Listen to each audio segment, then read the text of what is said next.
We begin with The Firm, last night's Screen 2 film on BBC Two. Written by Al Hunter and directed by Alan Clarke, The Firm portrayed the warfare between rival gangs of football hooligans as their leaders, in particular Bex Bissell, brilliantly played by Gary Oldman, fought to establish their right to lead a united gang of thugs into Europe. In a moment, I'll be discussing The Firm with John Williams, a sociologist at Leicester University, who's one of a group studying football violence, with Ian Studdard, who made a documentary about football hooliganism for Thames TV in 1985, and with Alan Yentob, controller of BBC Two. But first, we've an interview with the film's director, Alan Clarke. 10 years ago, Clarke made the headlines when the BBC decided not to transmit Scum, a film about the brutalising effects of life in Borstal. Since then, his credits have included films like Rita Sue and Bob 2, the film version of Scum, and award-winning television dramas like Contact, Made in Britain, and Road. Alan Clarke feels strongly about how violence is portrayed in his films, and The Firm, like Scum, ran into censorship problems before transmission, and scenes were cut or trimmed. Clarke talked to us in Los Angeles, where he's preparing a feature film.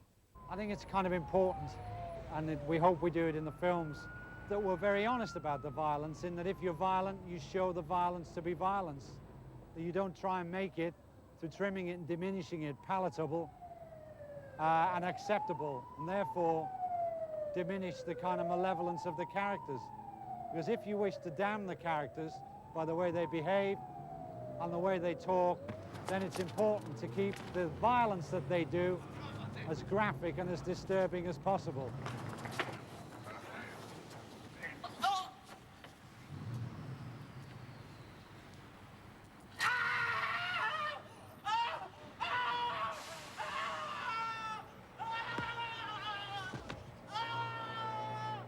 But you've got to be very careful that you don't take what's supposed to be a kind of authentic documentary situation and take the violence from it and exploit it with close-ups of this and guys standing around corners, crank up the music and do all that kind of stuff, right?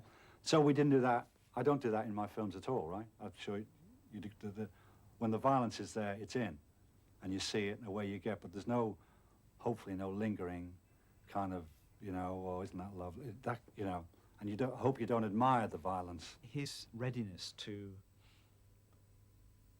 get involved in the issue of a violent society and to try and portray violent acts as being integral to the society he's looking at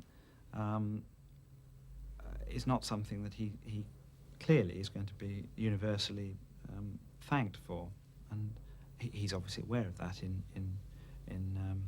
tackling such material. It is what's the word? Controversial, I suppose, explosive, provocative, but it has to be dealt with in drama. We can't live on a diet of costume dramas and plays about upper middle class adultery.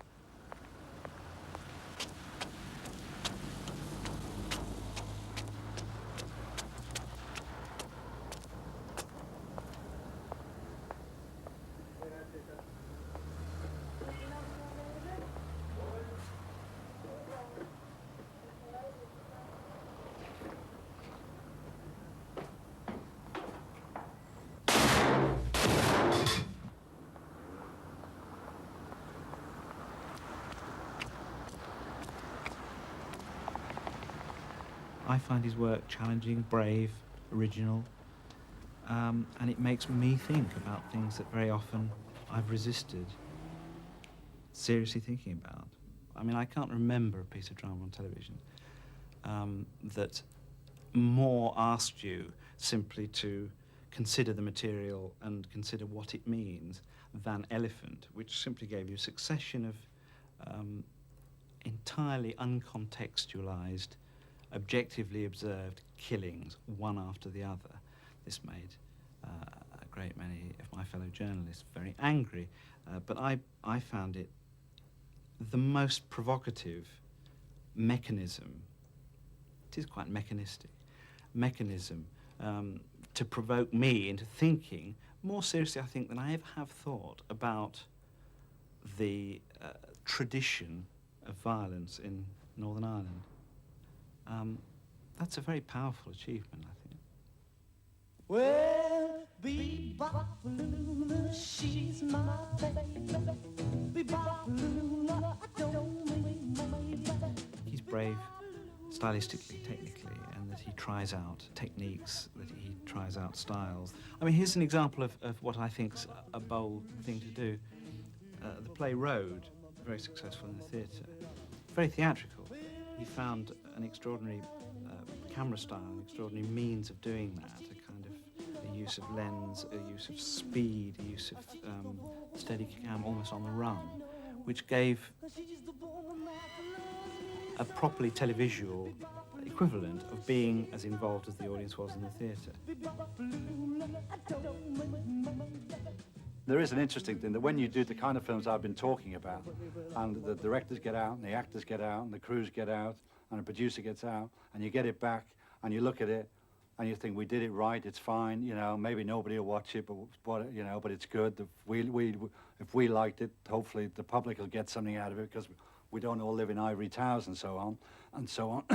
Then you've got the film, and you're getting near the end of the edit on it, everybody's looked at it, and then somebody from the management area says, no, sorry, no, this is too strong, it ain't going out, it's too near, too on the nose, too near the knuckle.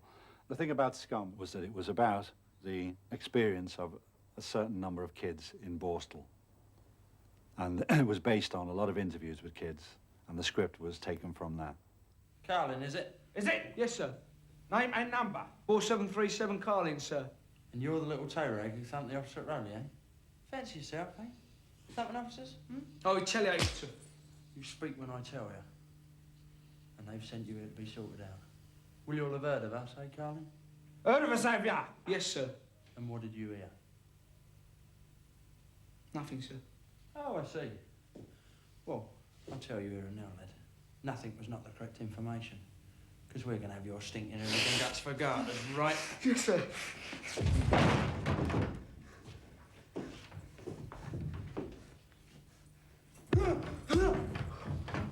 Pick it up.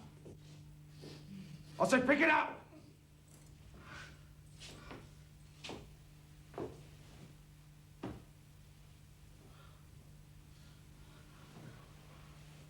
Name and number.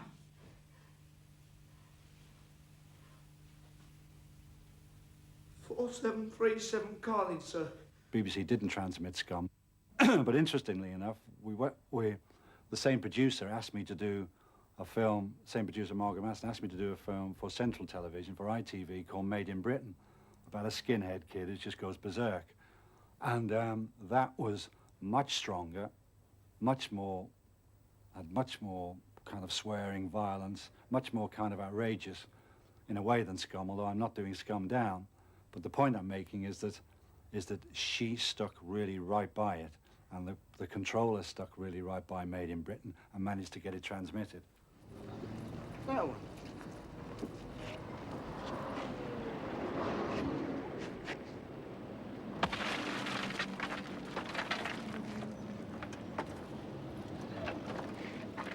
He did swear a lot, this character, Trevor, in Made in Britain.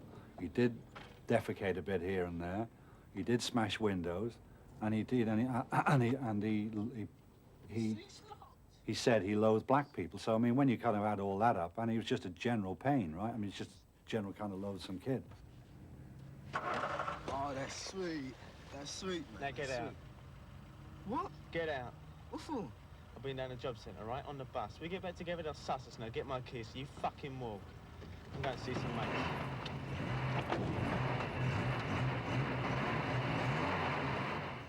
But at the same time, I do think that if you're going to do something truthfully, honestly, and if you're going to portray malevolence, you've got to portray malevolence, whether it's verbal, physical, emotional, you've got to portray it as graphically and as honestly as you possibly can.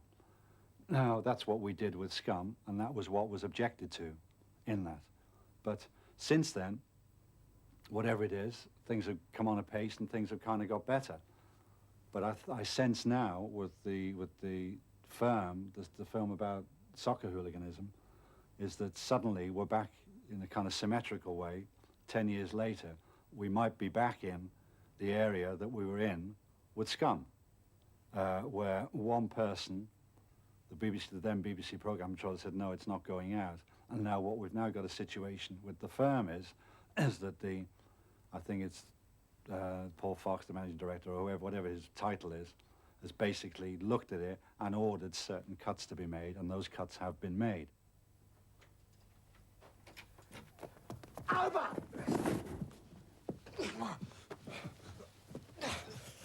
Pixie. Now, I hope that what's been done to it does not diminish its impact or confuse people by people thinking, well, the violence in that isn't that strong. So, does it mean, therefore, that the people who make this film kind of approve of the violence because it's kind of served up to us in a palatable kind of way?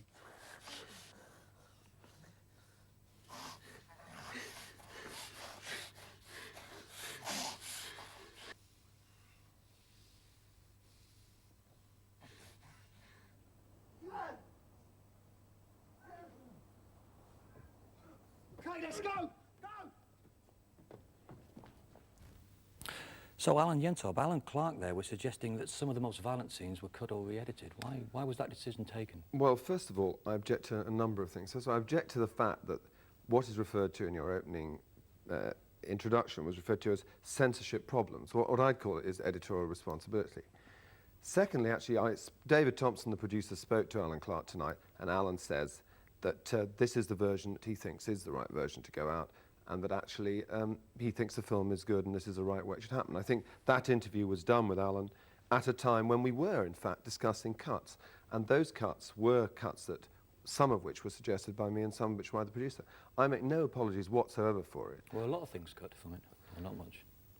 It was quite a delicate film. What happened is, if you take on a subject of this seriousness and you start off and you say you're going to do a film about soccer violence, which is also going to reflect just also the texture and the lifestyle and the violence graphically, as Alan says, then obviously when you see a script, the script doesn't tell you everything. And if Alan Clarke is directing it, particularly doesn't tell you everything because he's a director who brings a lot to the script. And we agreed that when we did it, and the head of plays also said this, let's take on this difficult subject, but clearly you can't make decisions until you've seen a cut. And in all those circumstances, we agreed, because there were so many violent moments in it, that would be something which was part of the decision to do it, that I would look at, and we would make decisions together about it. And those decisions were taken with the producer and with Alan, with the head of plays. And clearly over one or two of those issues, there was some discussion. But in the end, there was no disagreement. And I say this because I think it's important that if you tackle bold and difficult issues and plays, and if people want to see them on television, then someone has to finally take responsibility. I'm the editor-in-chief, and I will take responsibility. Okay, Alan, can I just, obviously you're very proud with what happened last night. Let me just move on. You've been involved with hooliganism. You did a documentary on it, and also you saw the first stage of this particular script. I mean, how has it changed since what you saw originally and what appeared on the screen last night? And was it in a way diminished because of the changes? I'm not so sure it was diminished, because I found the film powerful, gripping. I think the role of the wife in the domestic situation was inflated. That changed from the original, did it? That was exaggerated. Yeah, and I think some of the violence was diluted, but I'm not so sure that that was too much of a problem, because it was still pretty powerful. Was there enough violence in it? Oh yeah, I think so. Although I found the violence as portrayed there to be slightly, not so much anaesthetized, but clinical. In my experience of seeing those boys perform, it's much more messy than that. And I also felt that it was shown in isolation a little bit. There was no real context for it. Is that a problem in a sense with Alan Clarke, that he always seems to idealise violence and his villains, so to speak, that the violence is so clean and they're so cool about the way they get to it? Did you find that was a little it bit? all looked rather professional. I mean, the whole business of going into the pub with baseball bats and so on was done. It was a pretty slick operation. And in my experience of seeing those things happen, it's much more messy than that. John Williams, what did you think about the way the violence was portrayed? Did you feel that somehow, as if it could ever be, it was accurate? Well, I agree with Ian that there seemed to be a number of set plays. I mean, we saw Alan Clarke talking about the way he described these characters, the characters he describes in his film, as being involved in a weekly ritual. And I think both Ian and I would agree that hooliganism, in our experience, is not as straightforwardly clear-cut and clinical as that. It's not. Did he have to choreograph it in a way to make it have an effect? Not for me, he didn't. Maybe for the rest of his audience, he did. But there were lots of things that went on in that film that I didn't instantly recognise as Like the what kind in of things specific? I'm familiar. Well, the fact that, as Ian says, a lot of the violence was taken out of context. There wasn't an awful lot of scenes from what happens at football matches. You didn't see lots of people on the street. You didn't see police officers. You didn't get the general build-up of atmosphere that goes with going to a big game, which is part of what leads up to the kind of things that these guys are interested in. In a funny sort of way, was it only vaguely linked to football? It seemed almost, in the end, a study of male ego and power, and football was only there in the middle distance. It seemed to be something completely different from what... Again, I think the point he was trying to make, and it's a good point and an important one, is that the kind of things that these guys are interested in do not depend upon football. Nevertheless, football is about those things you've described as well. And when you talk to guys involved in this sort of thing, one of the things they like about football is it provides a proper and good stage, a particularly exciting and interesting venue for this kind of stuff.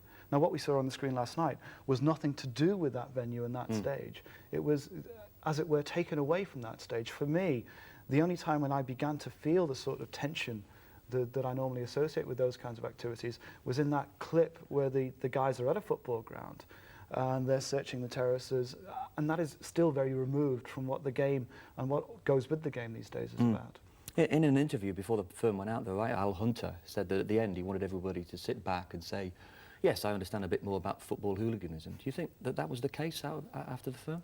Yeah, Ordinary people? I think the fact that these are not animals and yobs in the sense of the way they behave. Their behaviour may be reprehensible to a lot of people, but they are not necessarily inarticulate or unintelligent people.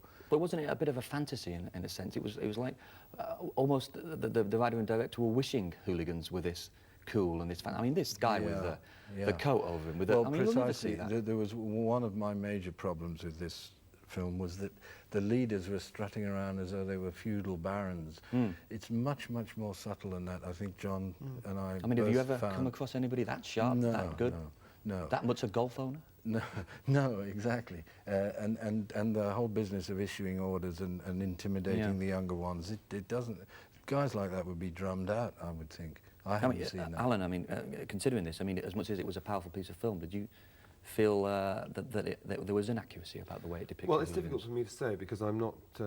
I haven't studied it in the way that I think. But you are supporting it, so therefore you must have felt it was something beyond. I don't notice that particularly that Ian is saying that this isn't a good piece of work, because I think he is. I think what it isn't is that it's not a generalised study about football violence. It's about group violence to an extent. It's about the power that different people within peer groups exert over others, and I think that's part of what it's about. I think, funnily enough, the question of the home life and the relationship with the wife was a rather critical part of this particular film, and I think it's perhaps fair comment to say that it didn't all take place on the football terraces, and it wasn't about what you would normally associate the football violence with, i.e. the unemployed and those people who have that motivation. It was about a much more particular area. John, in the film, a sociologist who's talking about hooligans on TV is slagged off and they mock him. I wondered what would you have felt if a bunch of hoolies were sat around the screen last night watching the film? I mean, how do you think they would have responded to what was going on? Would they have felt flattered, maybe? You know? I think some of them might have well slagged off some of the people who were depicted in that programme. I mean, it felt to me like it was a collection of cliches were at work here. I mean, we had the estate agent, we had the £300,000 townhouse, we had the convertible Golf, we had an accumulation of images from newspaper stories. It seems like a myth created out of a few trendy writers. They want that to happen. They want them to wear Armani. They want them to drive Golfs. And in a way, this has now become the truth almost. People may now even mimic this sense of style. I feel that's beginning to take over. But I don't really believe that it I feel that's beginning to take over a little bit. Although Al Hunter did do a good deal of research before he made this programme. But I'd like to know where he researched it. Well, you should get him in the programme and ask Football hooligans these days don't wear Armani, they just carry big inflatable bananas, so I'd love to know where he went. I mean, in a sense, though, that's the truth, because, you know, football, whatever, going to watch football has come on a long way since your documentary and since the film, which in a sense was based on the documentary. Now going to football, it's almost like a musical thing.